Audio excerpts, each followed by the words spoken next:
favorite tales.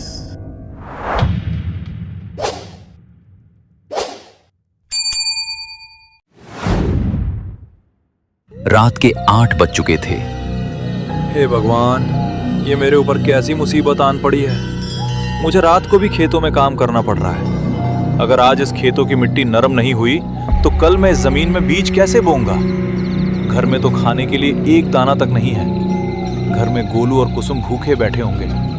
मुझे जल्दी इस जमीन की मिट्टी को खोदना होगा ताकि मैं कल इस जमीन में बीज बो सकूं। इतना बोल के हरदास अपना फावड़ा जमीन पे चलाने लगता है। अचानक सन्नाटे में सिर्फ हरदास के फावड़े के मिट्टी से टकराने की आवाज आ रही थी। तभी अचानक हवा का एक बर्फीला झोंका हरदास की गर्दन को छू कर गुजरा। हवा एकदम से थम गई, जैसे कुदरत ने अपनी सांस रोक ली हो। उसे महसूस हुआ कि मिट्टी से किसी के कराहने की आवाज आ रही है। तभी काम करते करते हरदास रुक जाता है। उसने अपने माथे का पसीना पोंछा। अचानक उसके सामने काला धुआं उठने लगा। देखते ही देखते वो धुआं एक विशालकाय इंसानी आकार में बदल गया। वो भैरव सिंह का भयानक काला साया था। उसकी आंखों की जगह 2 दहकते हुए लाल अंगारे चमक रहे थे। हरिदास, ये मेरे खेतों में तुम क्या कर रहे हो? ये जमीन मेरी है। सीधी तरह यहां से चला जा, वरना मुझसे बुरा कोई नहीं होगा। ये सब देख के हरिदास के हाथ से फावड़ा नीचे गिर पड़ा। सामने का नजारा देख के उसकी चीख गले में ही दब गई। वो साया हवा में तैरता हुआ उसकी ओर बढ़ने लगा। डर के मारे हरिदास के पैर तले जमीन खिसक गई और हरिदास बदहवास होकर डरते हुए गांव की ओर भागने लगा। वो इतना डरा था कि उसे अपनी जान हलक में महसूस होने लगी। कुछ ही देर बाद हरिदास गांव में पहुंचा। रात के 8:30 हो रहे थे। पूरा रामपुर गांव अंधेरे की चादर ओढ़े सो रहा था, लेकिन हरिदास के कच्चे घर में सन्नाटा चीखों से भरा था। छोटा सा गोलू रसोई की फर्श पर बैठा अपनी मां का पल्लू पकड़कर रो रहा था। माँ, ओ माँ, मुझे जोरों की भूख लगी है। पेट में चूहे दौड़ रहे हैं। मुझे खाना दो ना माँ। पिताजी अभी तक क्यों नहीं आए? क्या वो मेरे लिए खाना लाने गए हैं?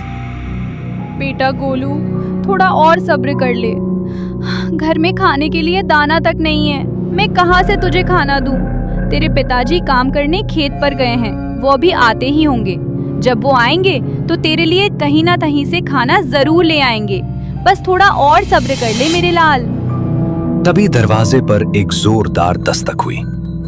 हरदास पागलों की तरह भागता हुआ घर के अंदर दाखिल हुआ। उसके कपड़े पसीने से भिगे हुए थे और उसके आंखों में डर की एक दहशत थी। जब हरदास घर के अंदर रसोई में आया, हरदास को इस हालत में देख के उसकी पत्नी कुसुम ने उसे कहा, गोलू के पिताजी, ये क्या हाल बना रखा है आपने? क्या हुआ और आप इतने डरे हुए क्यों हो? कुसुम, वो खेत पे मुझे काला साया दिखा। वो साया अपने गांव के जो कुछ दिन पहले मर चुके भैरव सिंह का था। वो जमीन कुछ साल पहले उसी भैरव सिंह की थी जो आज हमारे पास है। उसने मुझे खेतों में काम करते हुए देख लिया। उसने मुझे धमकी दी कि अगर दोबारा इस खेत में दिखाई दिए तो वो मुझे जिंदा नहीं छोड़ेगा। गोलू के पिताजी, ये आपका भ्रम है। उस खेत में कोई साया नहीं है। आपको भी वहम पालने से पेट नहीं भरता। पहले यहाँ देखो, आपका बेटा भूख से तिलमिला रहा है। डर को किनारे रखिए। अगर आपने गोलू के लिए खाना नहीं लाया तो मेरा बेटा गोलू आज रात दम तोड़ देगा। आप अभी अपने गांव के बंसारी सुखीराम की दुकान पर जाइए और उधारी पे कुछ खाना बनाने के लिए थोड़ा राशन ले आइए।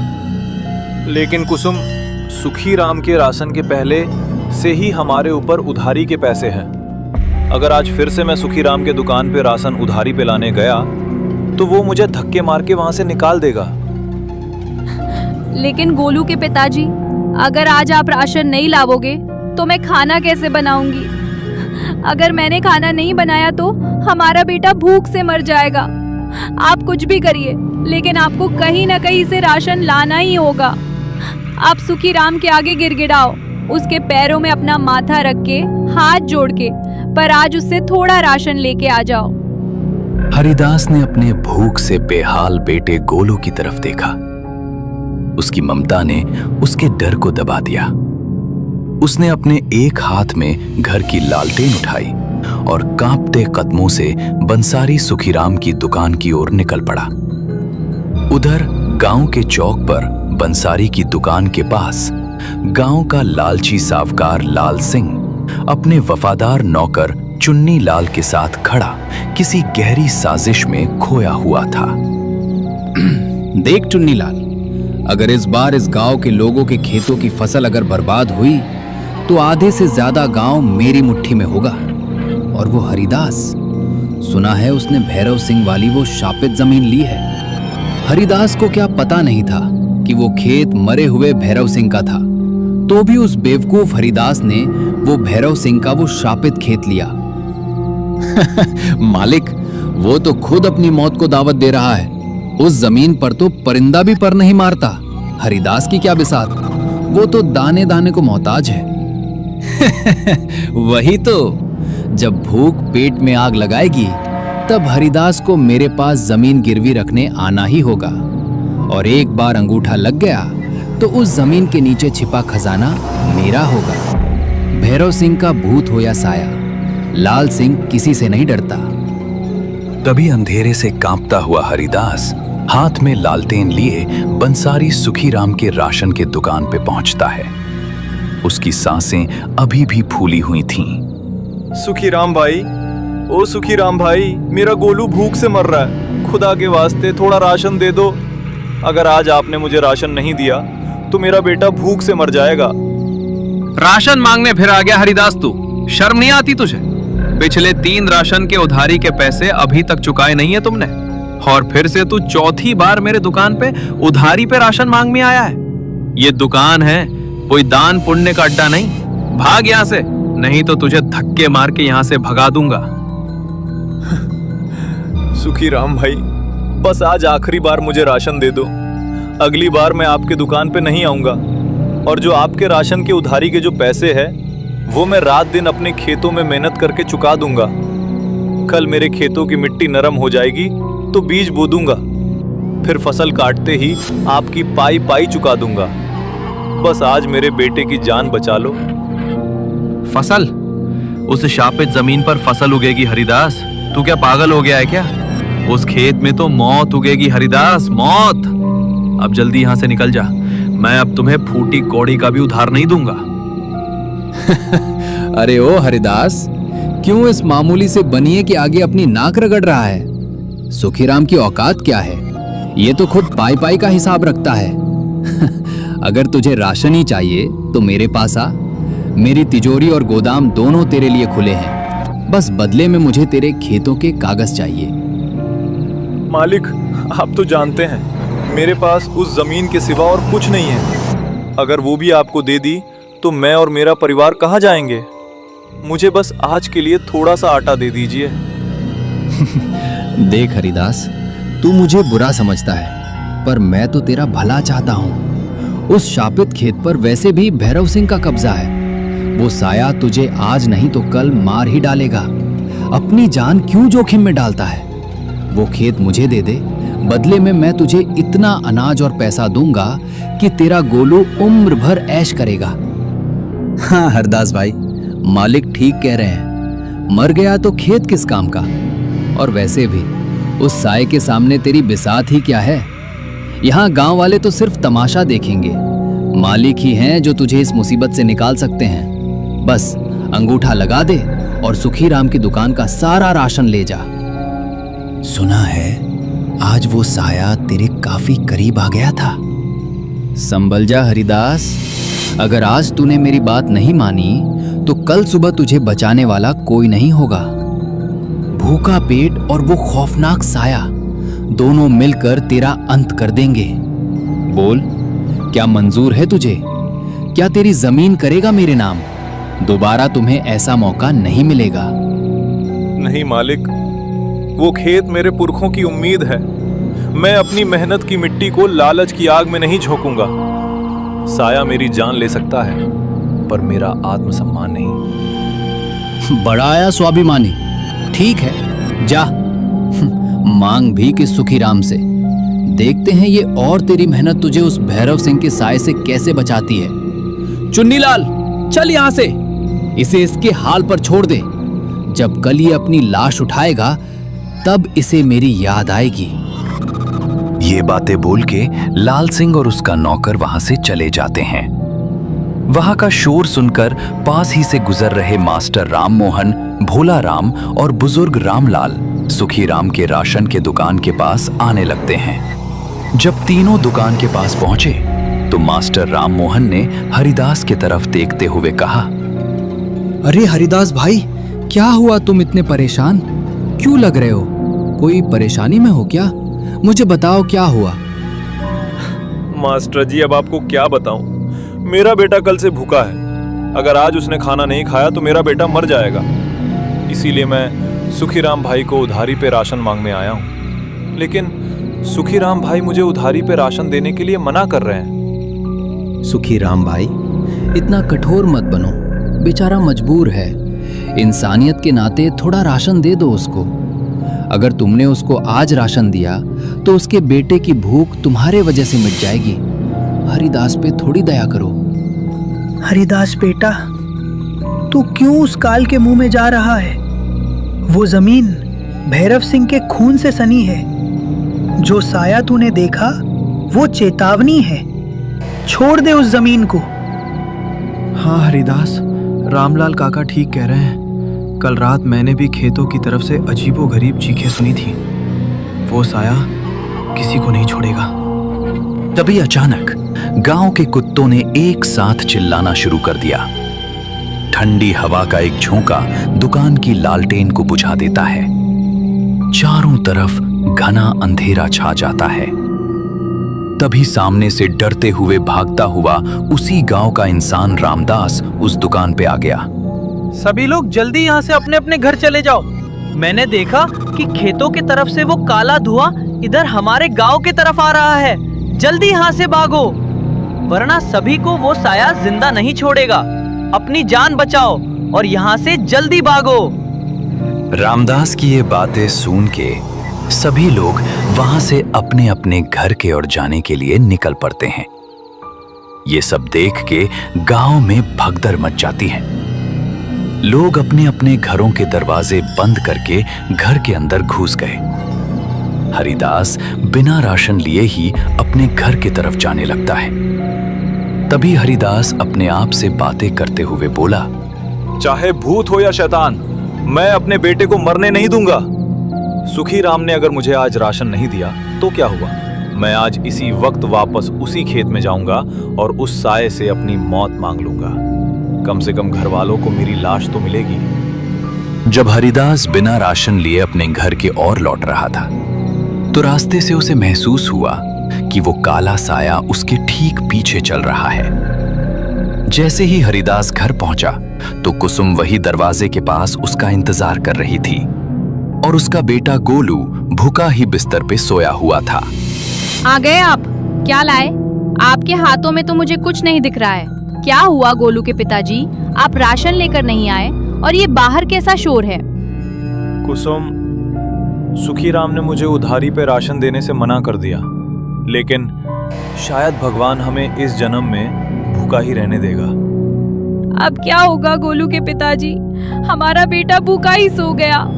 मैंने उसको कहा था कि तुम्हारे पिताजी जल्दी राशन लाएंगे और मैं तुमको खाना बनाकर दूंगी, बाद में तुम खाना खा लेना।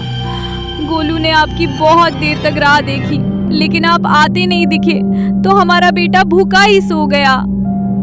कुसुम, मुझे सावकार लाल सिंह ने कहा था कि वो मुझे पैसे देंगे, लेकिन उसको वो हमारा खेत चाहिए।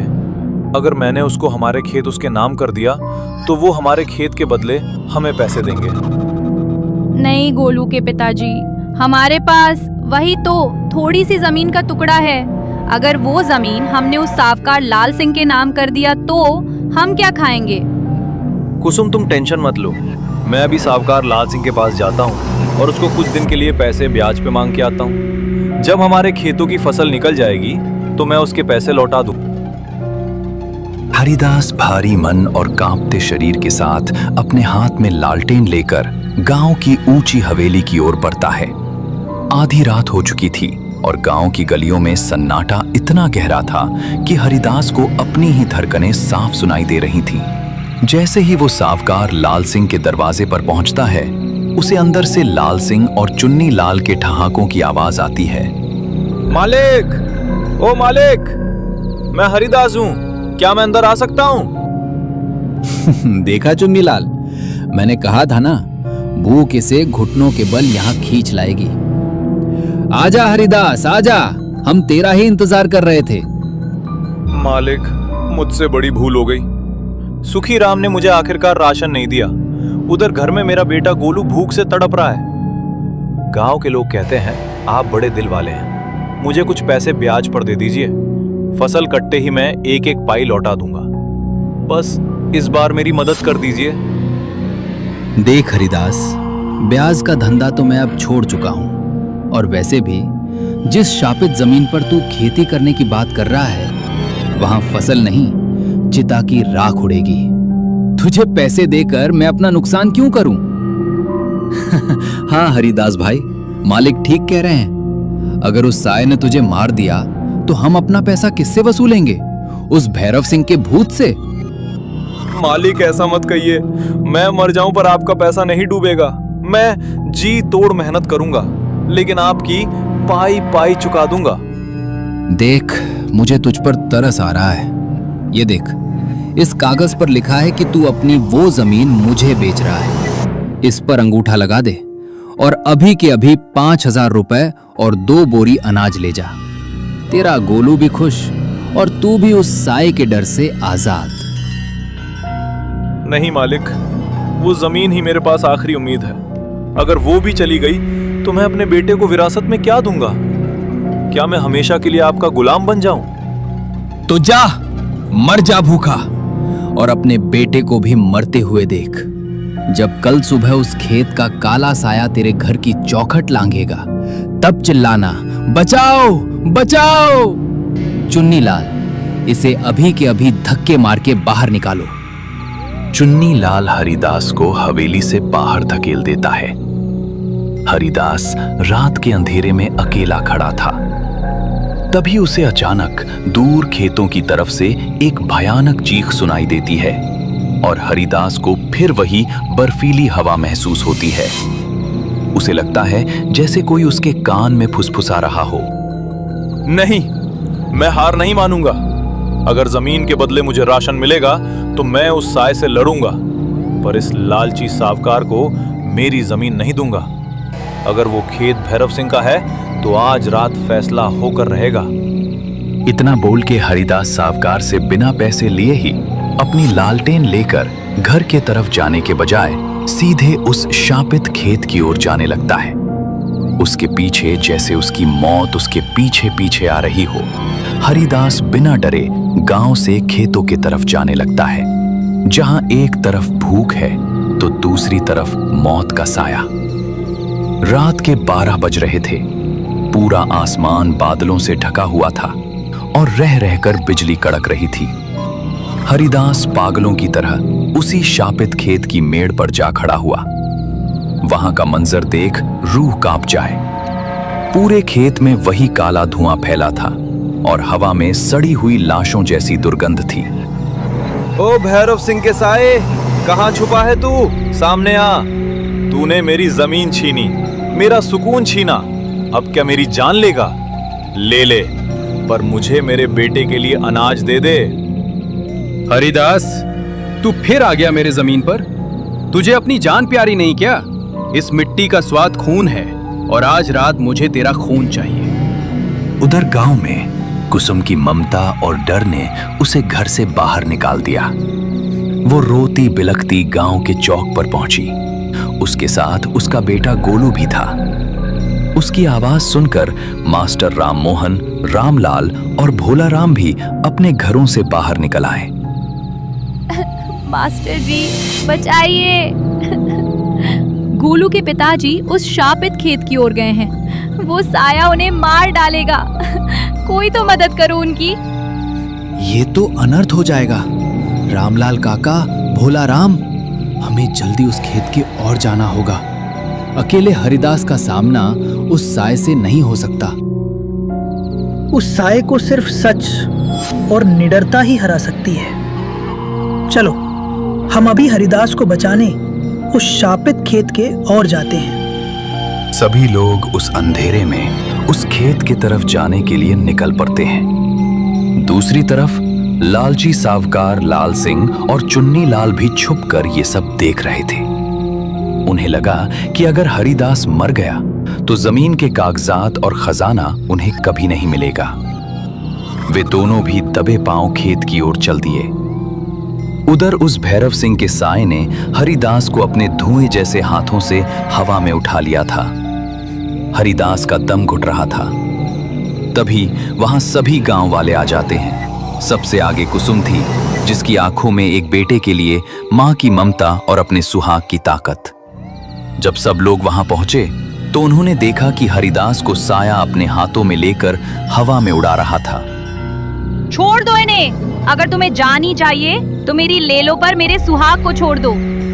पिताजी, मुझे भूख लगी है, घर चलो ना। मेरे पिताजी को छोड़ दो अंकल। अगर मेरे पिताजी को आप मार डालोगे तो मेरे लिए खाना लेकर कौन आएगा? मैं 2 दिन से भूखा हूँ। प्लीज अंकल, मेरे पिताजी को छोड़ दो। जैसे ही गोलू की निर्दोष आवाज उस शापित हवा में गूंजी, वो काला साया एक पल के लिए शांत हो गया। 70 साल के जमे हुए प्रतिशोध पर एक मासूम बच्चे की भूख भारी पड़ने लगी। साये की लाल आंखें कुछ नरम हुईं। दूसरी तरफ दूर झाड़ियों के पीछे छिपा हुआ लाल सिंह और उसका नौकर चुन्नी लाल ये सब नजारा देख रहे थे। मार डाल इसे साय, और फिर ये जमीन मेरी होगी। चुन्नी लाल, तैयार रहे, अब सब खत्म होने वाला है। अब हरिदास को भैरव सिंह का साया खत्म कर देगा। उसके बाद ये जमीन मेरी हो जाएगी। दूसरी तरफ भैरव सिंह के साय ने उस बच्चे की भूख देख के हरिदास को नीचे छोड़ दिया और अपनी दिशा लाल सिंह की तरफ मोड़ दी। और भैरव सिंह का साया उस सावकार लाल सिंह की तरफ जाने लगा। भैरव सिंह क्रूर जरूर था, लेकिन वो किसी गांव के इंसान को दुख नहीं पहुंचाता। और दूसरी बात, वो अपने जमीन का सौदा नहीं करता था। लाल सिंह, तू क्या हरदास के मरने की राह देख रहा है क्या, ताकि तू मेरी ये जमीन हड़प सके? जब तक मैं यहाँ हूं तुझे ये जमीन नहीं मिल सकती, लालची इंसान। आज तेरा अंत निश्चित है। भैरव सिंह का काला साया सावकार लाल सिंह को हवा में ले गया और बिजली की गति से हवा में एक भयानक चीख गूंजी और देखते ही देखते वे दोनों धुएं में विलीन हो गए। ये सब देख के सावकार लाल सिंह का नौकर डरते हुए वहां से भागने लगा। जब धुआं खत्म हुआ तो वहां सिर्फ धूल थी। वो शापित साया शांत हो चुका था। जाते जाते भैरव सिंह का साया उनके सामने आया और एक भारी आवाज के साथ बोला, हरिदास, ये मिट्टी अब आजाद है। जा, इसमें सोना होगा और अपने बेटे का पेट भर। आज से ये जमीन तेरी है। अब तुमको कोई भी परेशान नहीं कर। अब वो शापित खेत हमेशा के लिए हरिदास का हो चुका था। अब उस खेत में कोई भी साया नहीं था। अगले दिन सूरज की पहली किरण के साथ खेत की मिट्टी नरम हो चुकी थी।